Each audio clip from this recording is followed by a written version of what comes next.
سلام دوستان، خوش اومدید به پارت سوم بازسازی نارنجی.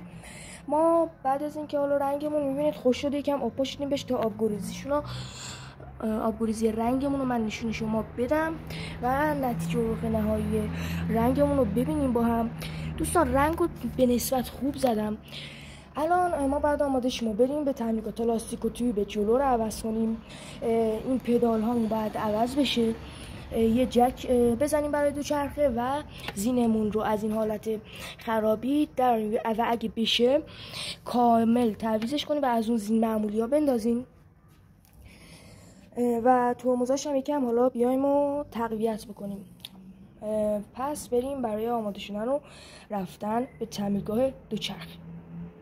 دوستان همونطور که من داشتم فکر می‌کردم که بریم تعمیرگاه حالا یا نه، یه چیزی رو متوجه شدم، این که اینا یکم زنگ زده است و ممکنه زین معمولی حالا بهش نخوره. اونا بهش شک افتادم، دست به کار شدم و به سختی زینمون رو با همین پیچ‌های زنگ زده‌ای که داشت با این همه آجری که می‌بینید باز کردم. اینم از وضعیت الان زینمونه که داغون و پوکیده است.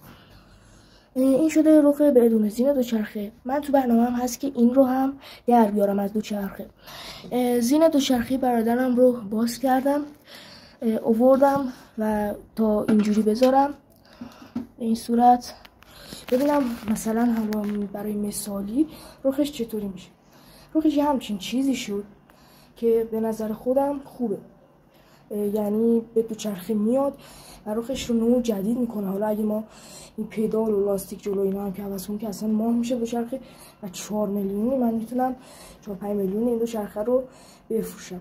برای اینکه پول نصب زین رو ندیم من میرم زین رو میخرم میارم و حالا کنار هم بازسازی میکنیم و حالا دیگه درست کردن لاستیک و ترمز و اینا میره برای پارت 4. خب بریم که زین رو بخریم و بیاریم. الان ما دوچرخه رو بودیم تحویل دادیم به این دوچرخه فروشی. الان شما میبینید و الان میخوام برم بگم که حالا چه وسایلی بندازه روش رو اینا.